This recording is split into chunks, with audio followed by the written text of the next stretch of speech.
a black-robed friar who, people said, reached into the afterlife with a prayer.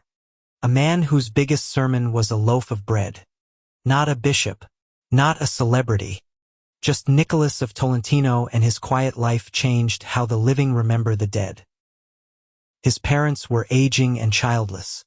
They walked to Bari, to the shrine of Saint Nicholas of Myra, and begged. Soon after, a son arrived. They named him Nicholas in gratitude. He grew up mild, quick to listen, drawn to silence. No lightning bolt, just steady desire.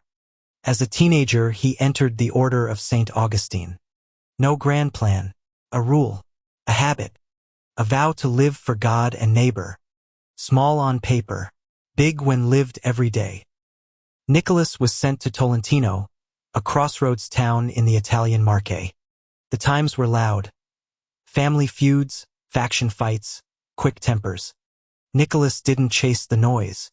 He visited the sick, heard confessions, preached short and plain, and kept night vigils. Witnesses noticed he looked tired but peaceful, like someone who burned his candle on purpose. Rumors suggest he reconciled enemies by listening longer than anyone else.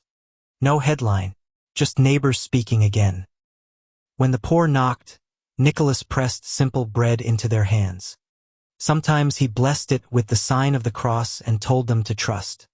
Stories multiplied. Some said the bread strengthened the sick. Others said it never ran out. Accounts vary, but the custom survived. People still bless and share loaves on his feast. Even if flour never turned into a miracle, charity turned into memory. Bread teaches faster than lectures. Augustinian sources say a deceased friar friend appeared to Nicholas, asking for masses.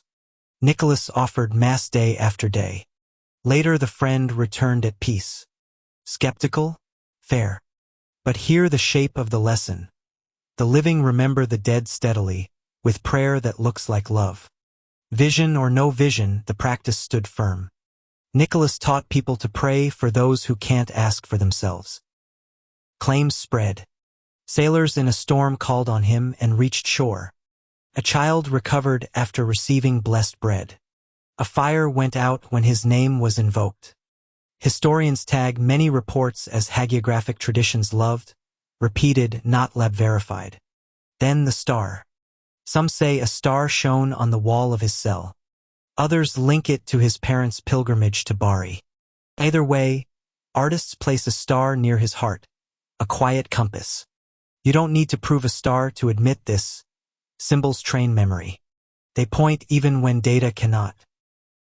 He wore himself out serving, fasting, listening. In 1305, he died in Tolentino after a long illness. No scandal, no fall, just a life poured out to the last drop. The town kept telling stories. Pilgrims kept visiting. In 1446, the church named what people already knew, Saint Nicholas of Tolentino. His basilica still stands. The confession lines aren't short. Nicholas proves 3 hard things. First, quiet wins more battles than we think.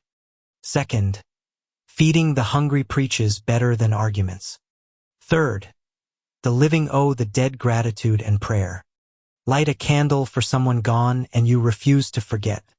Share bread and you say no one stands alone. If you need a plan, it fits on a sticky note. Pray, reconcile, feed, repeat.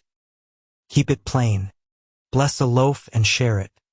Write one name of someone you've lost and bring it to Massachusetts. If there's a feud, make the first call.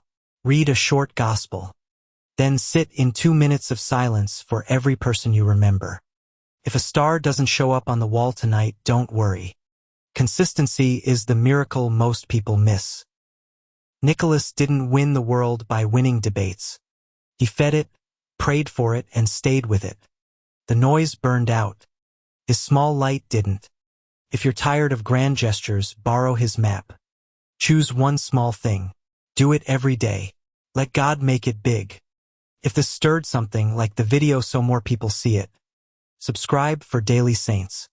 Drop one first name, living or deceased, and the word bread or prayer. I'll include a few in tonight's short prayer post.